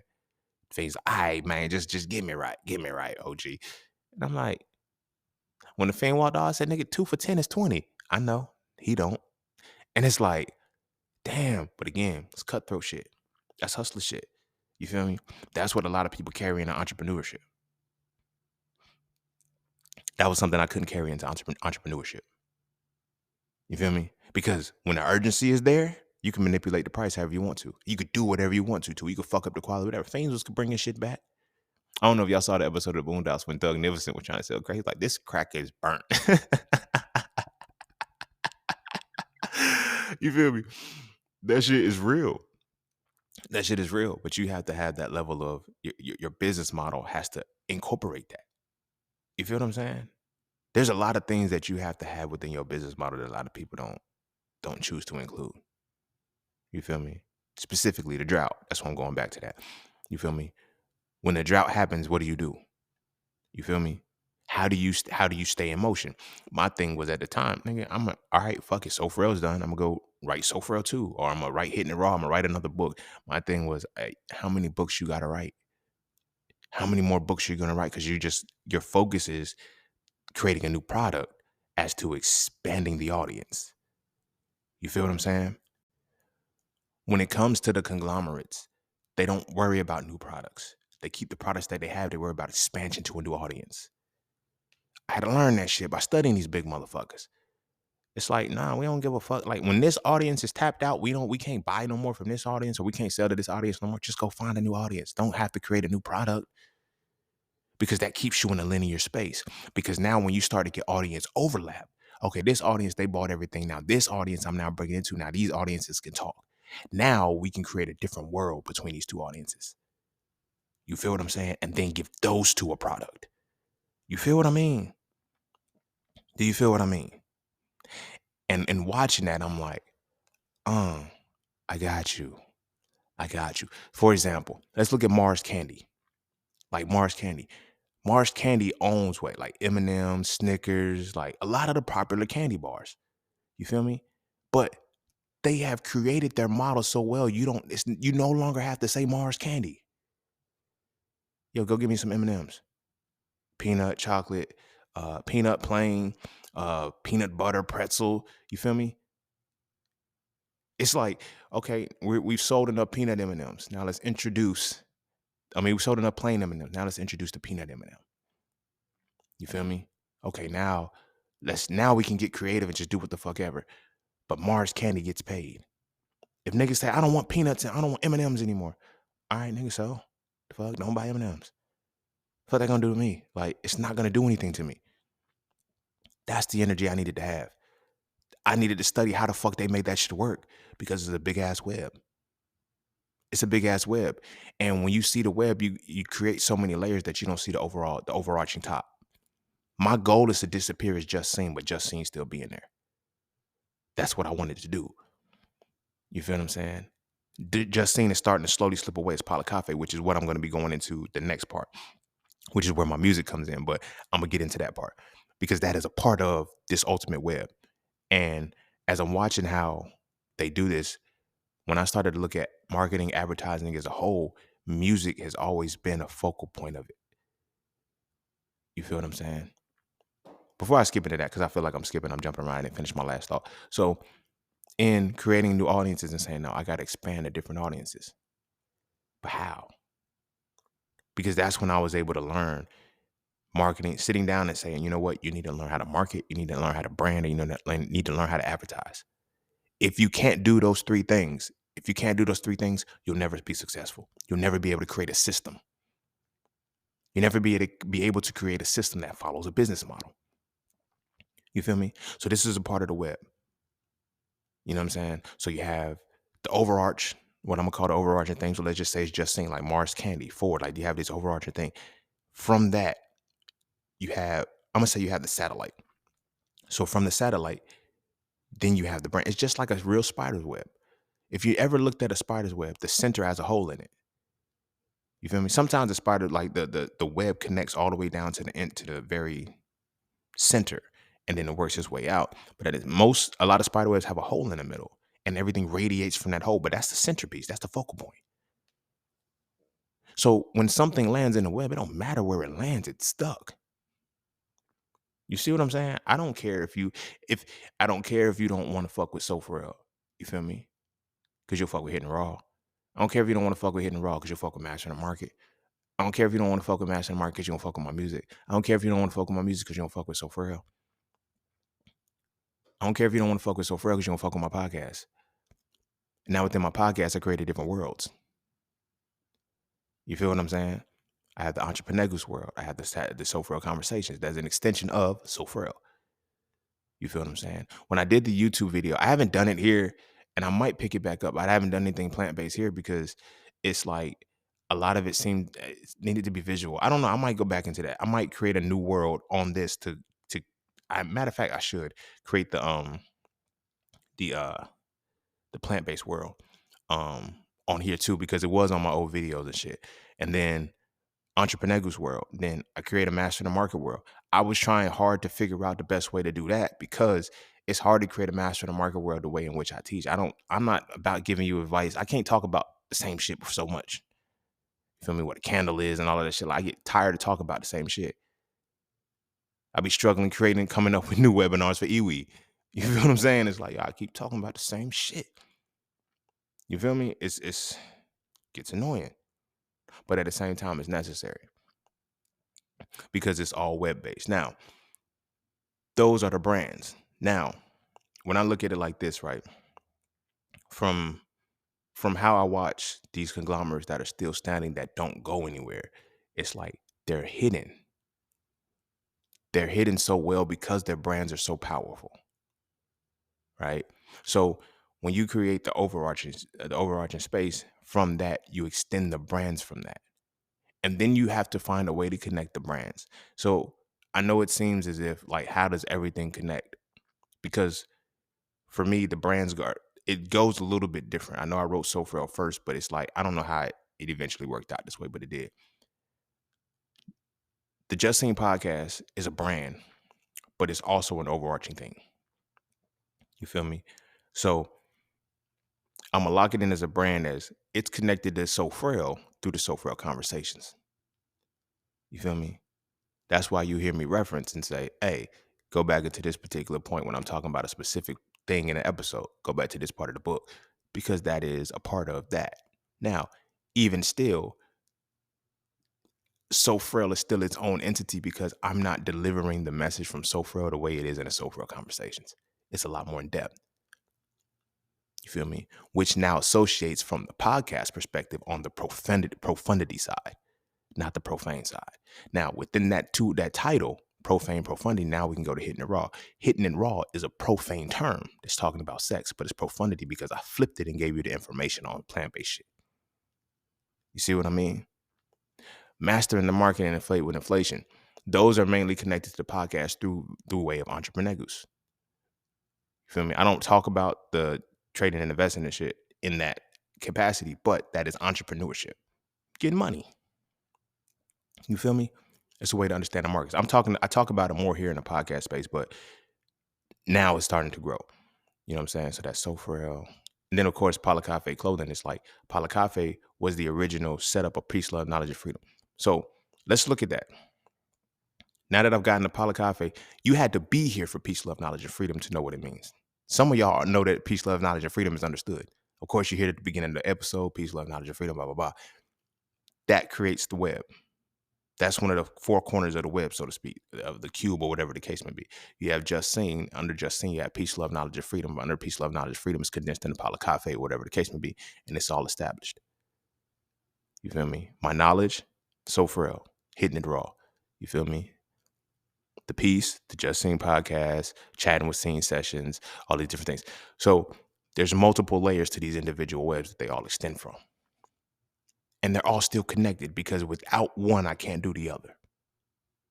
In order for my thoughts to be clear, I have to eat a certain way. I have to produce a certain result within my own body. You feel what I'm saying? I have to have a nutrition that allows me to think a certain way. You dig what I mean? So it all works. So when I'm looking at it from the higher perspective of how do I change this? Because now you get your overarching theme, you get your trademarks, you get your brands, now you get your marketing. I got an episode, EntrepreNEGUS episode on marketing and advertising, so I'm not going to go over those in too much detail, right? But once the brand gets established and it gets an audience, you have to find and keep that audience. And you have to flood that audience and expand into that audience. So my overall audience, like pool, like my Just Seen page, that's everything. Everybody fucks with my thoughts. So it's my mind. That's the biggest piece of all of this. My overall brand, my overall business, the model is I am selling my mind. It's intellectual property, of course, but that's really what I'm selling. I'm selling what I've consumed in my mind, digested, and processed, and what I continue to do. So now, because of the way that it's set up, whatever new piece that I decide to add, I just add it. I no longer have to I just create a web page and add it because now the system is set the way it's supposed to be set. So in addition to that, I understood the advertising and the marketing. I'm like, all right, to advertise, you have to put money into something. You have to put money behind the brand. That's basically what advertising is. Money behind the marketing. That advertising is putting money behind the marketing that creates the belief in the brand.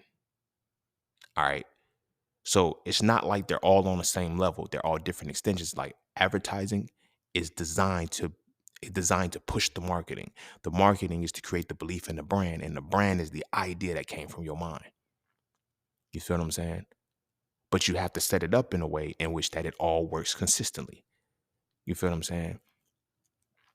So for me, when it came to advertising, I ain't gonna hold you. I gotta be frugal. So I was like, all right, bet if what I gotta do to make sure that I can sell everything consistently without looking like I'm selling everything consistently. Because that's another thing. People don't like to be sold to. People don't like to be sold to. They like to know that something is free enough and you're giving the importance. The only thing I'm willing to give away free is the podcast.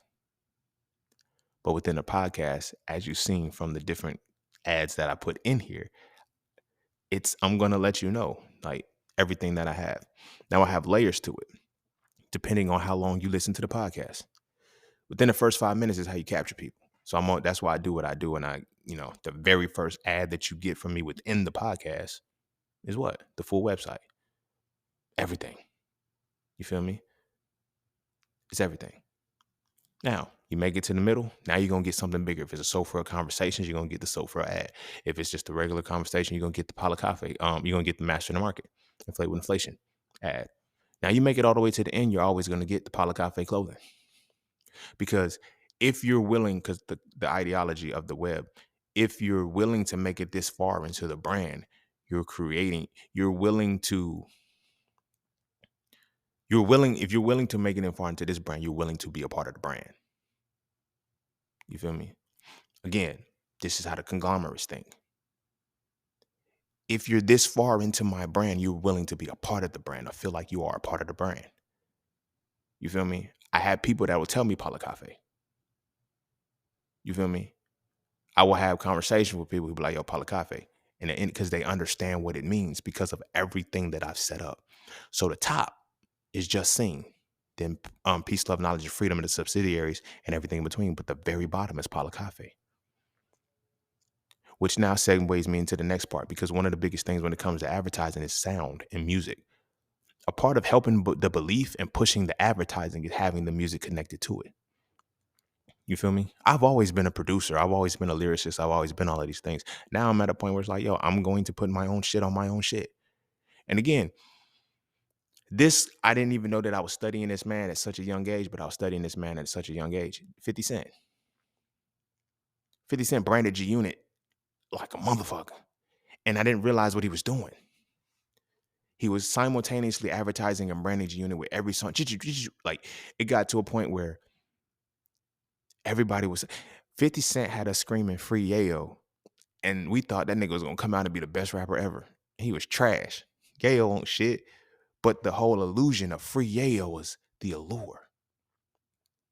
Again, 50 Cent set G-Unit up in this same conglomerate way.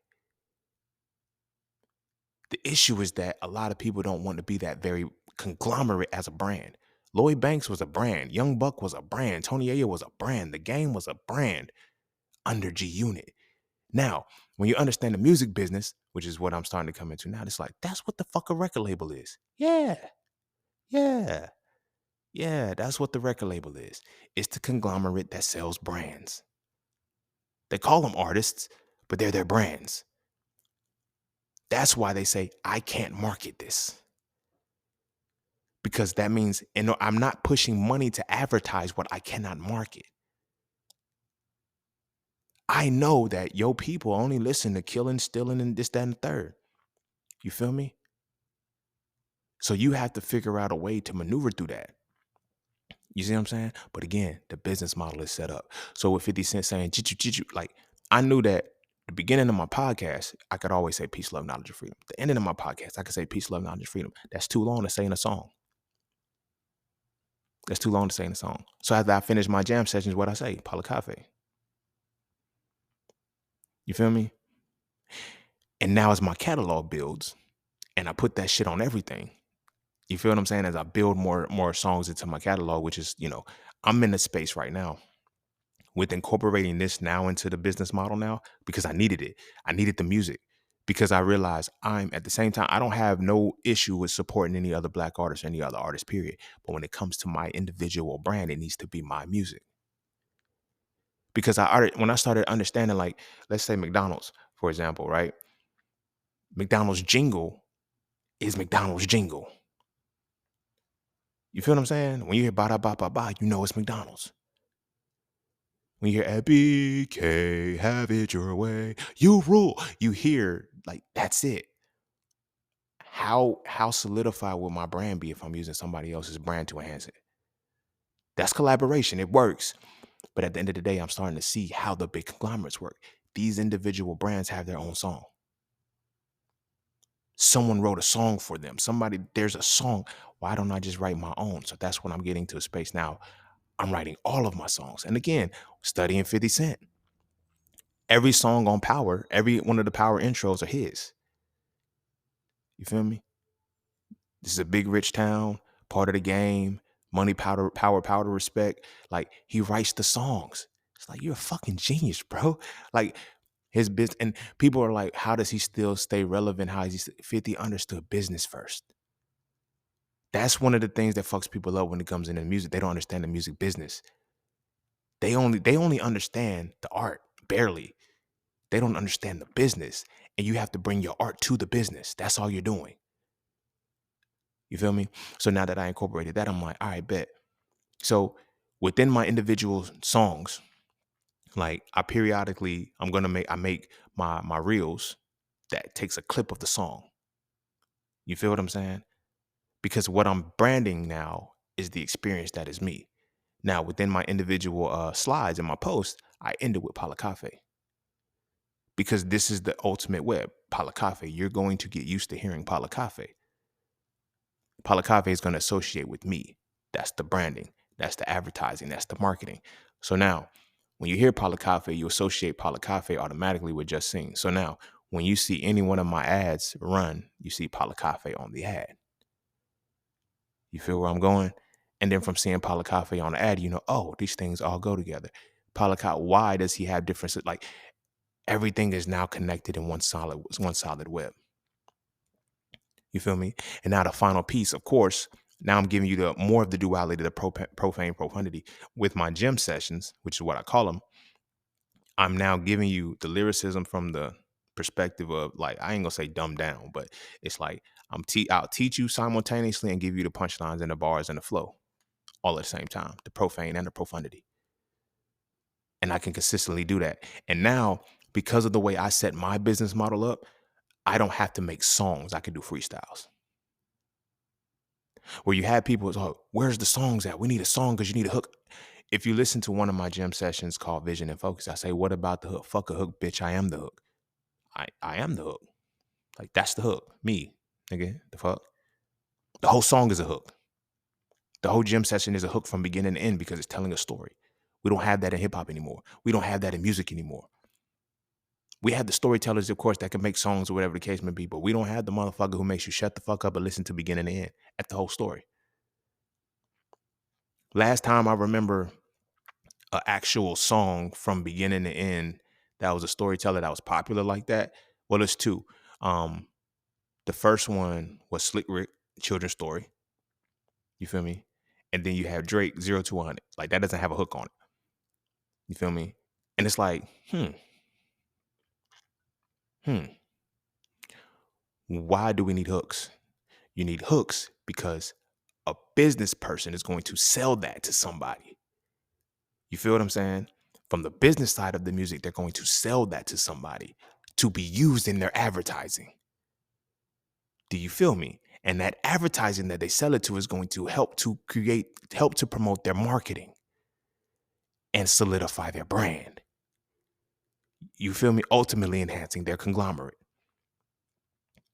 So I took all of those pieces and those resources, what I learned from the MLMs, what I learned from all of these, and I created my business model as a web. Because that's the business model that sustains and stands the test of time. The banking industry, that's what? Like when we look at JP Chase Morgan, it's like, look at all of the things that he does. They do credit cards, they do all of these different things. Like, you're not fucking, like, there's no money that can be fucked up in that. Now, what my other shit is going to evolve into, let's look at more subsidiaries as how I break this down. So with Hitting It Raw brand, I have the Hitting It Raw ebook and I have the Hitting It Raw course. With the Master the Market brand, I get the subsidiary, which is the Inflate with Inflation community. I get the Master the Market course and the Inflate with Inflation community. You feel me? With So Frail, I get the So Frail books and the So Frail conversations. And eventually I'm going to get to the point where when I get the time, this will probably be something I do in my later 30s, but I want to write a script, a movie based off of So Frail. I don't want to. I will write a movie based off of So Frail. You feel me? Again, that is another layer to the shit. Again, more shit that I studied from 50 Cent. This motherfucker done rebranded Get Rich or Die Trying 100 times. And we keep buying the shit. We bought it from the perspective of a white boy. We bought it from the perspective of a 22-year-old college kid. We bought it from perspective from a conflicted drug dealer who knew that he was a good kid. We bought it from the original perspective it was. You feel what I'm saying? It's so many different layers to it. But he's telling the same story a different way. So now when you look at Power Book 1, Power Book 2, Power Book 3, it still all comes from what? Get Rich or Die Trying, which is 50 Cent the brand. Well, at this point, it's the conglomerate. You feel what I'm saying? I use him as an example because he has the most relevant example that's more closely parallel to what I'm doing. You feel what I mean? Like, you can't stop shit. Like, you feel me? Because of Get Rich or Die Trying, everything else works. And Get Rich or Die Trying can't fall. He has such an impact with Get Rich or Die Trying that it can't move. It's everything else was working. The G-Unit clothing, the video game. There's so many different levels in which he did. I only know one other person that's doing that right now, and that's the big homie, Derek Grace. You feel me? He's doing that right now, creating a conglomerate so big that it's like, yo, it couldn't stop if he tried. That's the purpose of what you got to get to it. And once you get to the advertising side and you can push it and you can keep it in motion, it works. So like I said, I want to eventually get to writing a book on. So like, I want each one of my brands to be able to continue to expand out. You feel what I'm saying? I want a So Frail movie. Of course, I'm not going to call it So Frail, but I want a movie that details So Frail. I envision on patterning it. I don't want to say copy, but being inspired in the light of, like, For Color Girls, how that movie turned out. But just the different ranges of the masculinity that we've experienced. You see what I'm saying? I want something similar to that. Hitting It Raw, Hitting It Raw is about to get a new subsidiary called Neferbaka. Those are my multivitamins that I've been making. I just had to make sure I get all the formulations and everything right. I've been working on this for a long time. You feel what I'm saying? The Justine podcast, of course, that can always get a new subsidiary when I just want to learn something new. I can add Master in the Market to it. I can add some health and nutrition to it. Like, there's a lot of different things. My model is set up in the web so that way if I want to add another brand, I can. When I want to add more, I can. Even with the chat and with scene sessions, within those, you have the spiritual advisements. You have the I ain't really want nothing. You have the I just want to vent. Like, there's so many different sessions that you can have that are just all like, it's all the same shit. You really get down to the nitty gritty of it. But at the same time, it's based off of the time availability. You know what I'm saying? Paula Cafe clothing. That is those. Those can be whatever I want. So now, so far, Paula Cafe clothing just got a divergence. So it used to be Justine's merch. And then, of course, I was like, nah, fuck that. I ain't gonna call this shit merch because branding is everything. If people think your shit is just merch, they think it's just bullshit. They're not gonna pay what you asking for. Because this nigga's just merch. I ain't paying that much for a shirt. But now when I made it the clothing, now I started increasing the quality. Like I have a classics where it's just those printed shirts or whatever. But now I'm creating a new brand entity with it where it's the Ibis and the Pala Cafe. So you actually get the Pala Cafe logo embroidered on sweaters and shirts and shit. Like that's why it's so expensive. It's now expanded to just embroidery. Again, one of my travelers hit me up and said, yo, when you gonna start making embroidered shit? I ain't never think about it, but now I am. And now I do. And you feel me? So it's like you have the small embroidery. And now you have two different delineations. So I have the actual Pala Cafe, then I have the Ibis. Now the Ibis bird, if you understand from comedic iconography, from just nature as a whole, the Ibis bird is chronicled as a bird of wisdom. You feel what I'm saying? So I'm branding now 2 different points. So now I'm gonna go into the space of I'm doing right now it's t-shirts, crew necks, and t-shirts, crew necks, and hats, and something else, and just regular long sleeve shirts. But that brand is now coming out, and now that brand is going to be associated whenever I make my videos and my gym sessions, because this is going to be within the brand. Everything has to be connected. You feel what I'm saying? So now when I end the gym session and I say Pala Cafe, and now you see in the actual, oh, that's what that word is. That's how you pronounce it. Now, when you go listen to the podcast, peace, love, knowledge, and freedom, oh, that's what Pala Cafe means. Yes. All of it is connected in the same way. And then once you understand peace, love, knowledge, and freedom, you can see, oh, this is where he gets peace from. This is where he gets knowledge from. This is where he gets love from. This is where the freedom is. All of this shit goes together as one individual brand entity. You feel me? But it's a conglomerate. And I know it's like, well, it ain't a conglomerate yet. It has to be in your mind before it is in the world. You feel me? So now, because of that, now when it gets to the advertising, I now can put myself in a position where I know if you've seen it, probably by this episode, you've seen the last couple of ads that I was going to run collectively. Now I only have to run ads for the podcast. So because I had the ads in the podcast. So in a way, it's like when people like, what's your advertising budget? My advertising budget is dope because I only have to put it in my podcast. That's free. People would rather listen to something first before they actually put their money to it. But then once they find the importance of it, that's when they pay for it. And then once they find the importance and they pay for it, that's when they become clientele as opposed to just clients. As clientele as opposed to customers, I'm sorry. That's the difference. Customers need a sense of urgency. Customers consume. You feel me? The clientele, they find the importance of it and they intake it in a way that they keep the importance alive. Every one of my clientele that I say bought So Frail books, whatever, they've given it to other people. You feel me? So Frail is still moving everybody like, wow, this is different. Like, yeah, because it makes you, when you see the importance of it, you share the importance. That's the best level of marketing for me. They say word of mouth is the best level of marketing, but how do you get word of mouth out there? You have to create importance. You can't just create urgency. But in order to do that, you have to create a business model that is built off of a web that shows continual importance and not just a linear structure. You feel me? Anything that has a linear structure doesn't have any room for deviation. But when you can create a web, you can operate under how you want to move. There's people right now that some of y'all only tune into the Soulful Conversations. Y'all don't listen to the profanity. And y'all hear me say it on the Soulful Conversations. The sister shouldn't be here anyway. Some of y'all do listen to the Soulful Conversations, but for the most part, it's not catered to the women. You feel what I'm saying? But some of them listen anyway because some of the women that listen to the Soulful Conversations, they read So Frail, and they also have sons. They also have brothers. They also have uncles. They also have people that it helps them navigate a little bit better. Like, you don't know how many times the women have hit me up and said, yo, I'm glad you dropped this episode because I didn't see it from that perspective. I know, because you ain't a man. It's cool. Like, we need to stop letting the opposite sex tell our stories, bro. And we need to tell our stories to ourselves the right way, both ways. You feel what I'm saying?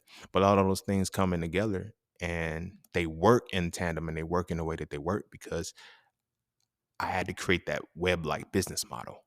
And that's what they don't tell. That's what they're not telling you about the most successful businesses that are still running.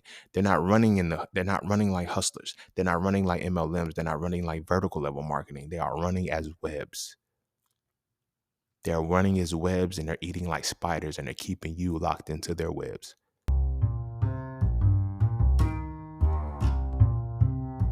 And don't forget to check out Cafe Clothing, formerly Just Scenes merch. Get all of your intricate designs crafted specifically for the melanated being to develop a positive imagery within self and to have a little bit of fun in the process. From the peace, love, knowledge, and freedom to the dead horses and water designs, all of the styles are crafted for the imagery to make you feel as you're supposed to feel. Because as I always say, the best way to fit in is to stand out. And what better way to stand out than with your exclusive styles from Cafe Clothing. All right. So I'm gonna go ahead and end it there. That was EntrepreNEGUS 19, the business model. If you're deciding and you want to be an entrepreneur, you have to understand, you have to ask yourself what your business model is and what it's gonna be. The focus is not money. Money's gonna come by product when your business model is right. You feel what I'm saying? But you have to ask yourself, what do you want your business model to be? How much hands-on do you want to be? How hands-off do you have to be? Like, where do you want to sit within your business model? You feel me? And there's a lot of things you got to account for. There's a lot of things that I actually had to consider when I built this. Like, what about this person? What if they don't like this? What if this person does like this? How does this person work? Like now, my only focus now is to build my podcast audience. My podcast audience now serving as my focal point to make everything else work. Again, my big homie, when he was telling me, yo, read this book, The One Thing, I stopped focusing on everything and consolidated everything to one thing. They said, now, of all the things that I do, mastering the market, hitting it raw, inflate with inflation, Cafe Clothing, the Just Scenes, chatting with Scene, all this, what is the one thing that I can do to make all of this work? What is the one thing that I can do to keep this in everybody's face consistently? A podcast. I didn't start the Just Scene podcast because everybody else is doing podcasts, nigga. I like to work as easy as possible because this is another thing. When I was doing the actual what you're talking about now scene on the YouTube, it got too time consuming. These I can record in an hour and a half, clip them in 15 minutes, and go ahead and post it. But with what you're talking about now, scene, my computer processing started slowing down. I started getting too much data on my computer. I had to clip these. It took about there was so much that had to go into that I didn't want to do anymore. And it's cool if I was just a podcaster. That would be cool if I was just a podcaster. Even a podcaster, what do you have? You have your audio, you have your video that you clip, and then you have your individual sections, then you have your merch and shit. That's most how their system is set up. You feel what I'm saying? But I'm like, nah, bro, I don't give a fuck about a video. I don't give a fuck about none of that. None of that. So now my system is this. What is the best way for me to do what I do as myself to find the right people to listen to what I'm saying? I'm going to tell y'all the final pieces of my business model right now. So we've gone over the whole web, everything that's a web, right? Now I focus on solely advertising just for the podcast.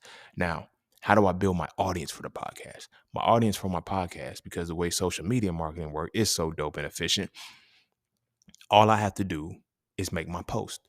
So now the way in which I make my post, everything is now strategic. There's not a thing, everything is intentional and strategic in exactly what I do. So every post has my music on it, or is going to. Like some of them I've been taking off because still in the process of learning how to master. The last one that I released, The Path is Golden. That's exactly how I wanted to sound, but I forgot one thing. I forgot to put a gate on the vocals. That's why it sounds airy, because it amplified the air I didn't cut out, and I didn't know it because I didn't know how to do it yet. But I learned how to do it. You feel what I'm saying? Because there's things that I'm actually sitting with to like, yo, I'm mastering now, and I think that's one of the reasons why a part of my plan, my individual plan, to go through all of the shit that I went through first, because the idea of mastery now is something second nature to me. No matter what it is, I'm gonna master it. Before, when I was doing music, I didn't give a fuck about mastering it because I had mastered the lyricism. I let somebody else do it. But then now cutting the middleman out and now going back and doing it, everything is fluid for me. So I know how to get everything in there, how to EQ my shit, how to compress my shit, how to expand my shit, how to do everything. Only thing is I forgot about the gate. And then I had to understand what the gate was so I can get it. But that's the point that I'm making. So all of my posts are going to have my music on them, right? My individual slides, they're always going to say Cafe. And I'm just going to have a variation of Cafe, based off of the particular song I'm using. So whatever beat is, the beat might be different or whatever the case may be. But in addition to that, because I'm ending that with Pala Cafe, you're going to have the individual song in the jam session, right?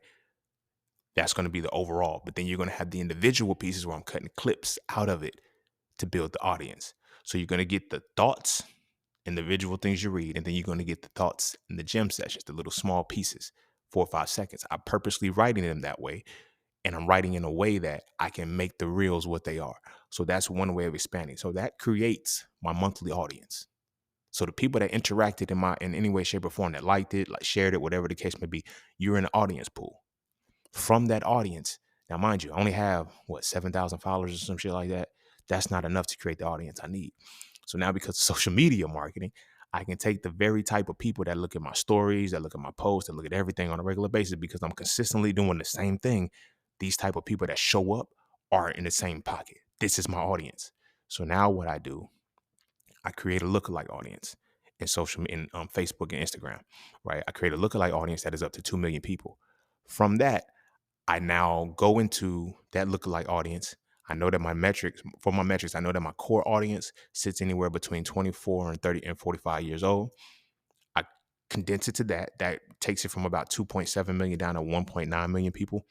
Then from there, now this is all the people that are built off of how my web is maintained, how my main page is built. So then from there, I now go into the topics that are in my podcast. So first, I go ahead and eliminate that, go ahead and start that. Only focus on people that are in the podcast. Now, most of the shit that we talk about here is ancient history, religion, spirituality, and shit like that, and personal self-development, entrepreneurship every now and again. But mainly it's just, the history, knowledge of self, and relationships from time to time, and masculinity. I now create those 4 things, and give me people that are looking for all of these in one time. And then I run my ads to that. And so now that my ads are now running to that within that audience, now it piggybacks into the other part of the web. Because now within that audience, once you listen to the podcast, if you're here now, and then you check out the website, now you decide, do I want to fuck with the masculinity side? Do I want to fuck with the entrepreneurship? Do I want to fuck with the trading and investing? Do I want to fuck with the hitting it raw? Do I want to buy me some merch? Do I want to get me, some Pala Cafe clothing or whatever case may be? What do I want to do? Now I go to the website for that. And then now when you hit the website, you're going to go back into the audience pool for the podcast. You see what I'm saying? Because it's like, oh, well, if you've been to the website in some way, shape, or form, then you should be listening to the podcast. And the podcast is free because all you got to do is pay attention. It's in making people pay attention that you create the importance that makes them want to buy from you. You feel what I'm saying? Most of y'all that are here, y'all pretty much have a little bit of everything in some way, shape, or form. You feel me? Y'all have a little bit of everything. And if you don't, you will eventually. You know what I'm saying? It's just inevitable. It's just inevitable because you're developing the quality of what it is. You're seeing the quality of what it is. And so since 2015, 16, when I wrote my first book and when I decided what I needed to do with myself, this has been what I've been trying to build for the longest. You know what I'm saying? I wanted to build a web that I ain't gonna say you can't escape from. I wanted to build a web of importance that you know the value of and that it allows you to make the decision. I don't want to coerce you. I don't want to force you to, you know what I'm saying? I don't want to tap into a sense of urgency. This is also why now, if you notice, the prices don't come down no more. They don't. I set the solid prices now for what it is, and this is what I think it's going to, like, that's it. That's it. I'm not changing the prices anymore. They're not going up, but they're also not coming down anymore because now I've already given you the importance. And I've learned that when you are in that space where you just have to sell, sell, sell, you're not giving the importance. You're creating urgency. And now it's like, you're going to want your money back. I don't like, I'm done. I'm not dealing with people who are going to need refunds. I'm dealing with people who are solid enough to know, okay, this is the way I was supposed to go. I'm here because I know that I'm supposed to be here. You feel what I'm saying? Goes back into the 300th episode. I know what my plan was. Now, when people are coming into their plan, I'm a part of it. So here's my part of your plan. You dig what I'm saying? Here's my part of your plan. Now you have to figure out what pieces of the plan that I've created that you need in your life. And it's on me to make myself available for it. Make myself available to you in full capacity. So now all I have to do is create episodes of the podcast. This is one of the reasons why I was like, I'm going to extend beyond season 12 now. First, I was going to cut off at season 12 because I was like, you know what?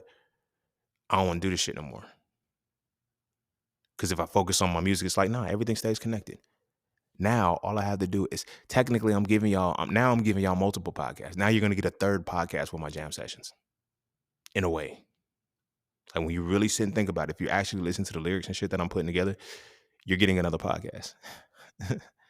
Same way, you know how like when I'm giving you a podcast, I stay on one particular topic, but in it comes and you get layered different things. You get different sections as we go along. My stories will give you certain examples, certain messages and shit like that. My jam sessions have always been like that. You feel me? I listen back to some of my old freestyles and it's like, my sister used to always tell me that shit. She like, yo, you give a freestyle, it be hot, it be hard, but then you be teaching at the same time. She like, yo, how you do that? I don't know, man. It's just what I do. It's a part of my plan. It's just how I deliver shit. Now I'm intentional with it. Before, I was just a kid who just had a nice pen. Now I know what to do with my pen. You feel what I'm saying? So now, that's the web. In full capacity. That's the web. Because that's how business works. You need music for your advertising, for your marketing, for your branding. You need all of that. I just decided to cut all middlemen out. I cut all middlemen out. Now I know how to do everything myself.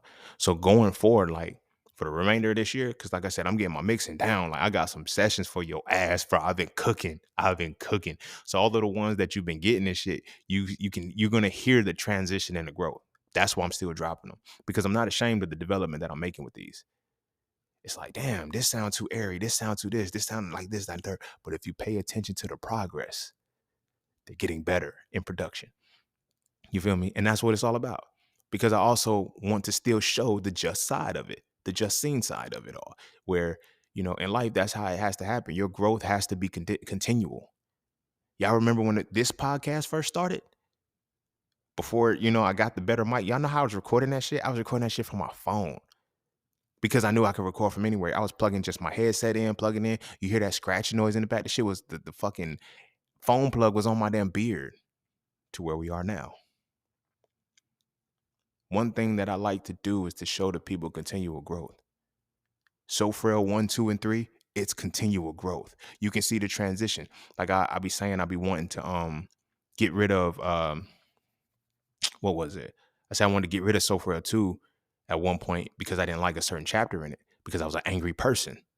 I was angry during a certain part, and you can hear it when I'm talking about in the Kundalini chapter. I ain't have to put that chapter in there, but it was still relevant. I just didn't have to put that chapter in there. I could have finessed it a certain way, but I didn't have to put that chapter in there. But I did because it was necessary. But I showed you the growth of me as a person. You feel what I'm saying? I showed you the emotions and the justice of me as a person, how just I really am. You feel what I'm saying? All of that. It's you feel me? That's the brand. So when you chronicle from beginning to end, you feel me? Everything that I've gone through and everything that I've done, you see the growth, you see the transformation because you have to understand that life isn't a linear thing. It's not perfected. It's a continual web that you must continually build and add on to yourself. But you do it in accordance with what your plan is for your life. You feel me? So in a way, we all entrepreneurs. When you actually live in your life, you're an entrepreneur. Now you just have to figure out how to monetize it. You're a free entrepreneur. That's it. You're a freelancing entrepreneur when you're living your life, when you actually live in your life, but you're not monetizing it yet. Excuse me. So like I said, now I've reached the point where now it's like, I'm at the point where only thing I have to advertise is my podcast. And within the podcast, I advertise everything else. That was one of the things, like one of my homies told me, that he was like, yo, that's one of the coldest flexes, bro. He like, yo, you sponsor yourself. Yeah, I know. That's dope. And that was the plan. Because now I don't have to worry about telling myself, you said some wrong shit. We got to pull the plug. I wish Hitting It Raw would pull the plug from me, motherfucker. I wish So Frail would say, you know what? We don't like what you said on this episode, nigga. Fuck y'all. I mean, I'm not saying fuck y'all to the brand. I'm just saying in general. You feel what I'm saying? Like, that's how I look at it now. You feel me? My music, I don't have to worry about nobody telling me, we don't like that. You can't market it. Bitch, I can. That's how raw I am with this shit. Because now, once I get this shit consistent, like when I get my shit down to the crispness that I want, then it's gonna change again. So all of my videos, you're only gonna see my brands. You're only gonna see my clothes. You're only gonna see what I do. And even that web is gonna change because you're gonna be able to see my music layered over me doing a meal prep or some shit. Layered over me doing something that's like, me. And then it's me. It's just sing. You feel me? But again, that's pretty much all I got for that one. That's EntrepreNEGUS, man, business model. If you are an entrepreneur, consider that. If you are developing into an entrepreneur, if you are, what is your business model? It's cool to know how to brand it. It's cool. Like, you got to get to that ultimate point where you have a business model. Your business model needs to be a web. I'm not saying you have to make it one. I'm just saying, and I'm not saying you have to be as big as the conglomerates that are, Fortune 5,000 companies and shit that are big motherfuckers. I know it's 500, but I said 5,000. Those Fortune 500 companies that are, big conglomerates, but that's how they still run. That's how they still run.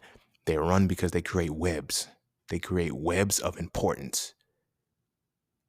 That's it. You have to create a web of importance and find out who knows who sees the importance in what you do. You feel me? And then you go from there. So I'm gonna go into there. Go kiss your babies. Make sure they eat their vegetables. And our kids, if they want to be entrepreneurs, if they want to be this, that, and the third, like if you don't make your kid an entrepreneur going forward, you're gonna doom them to slavery. I'm just saying. I'm not trying to shit on you, but that's just the way this game is gonna be played because that's what it's gonna be.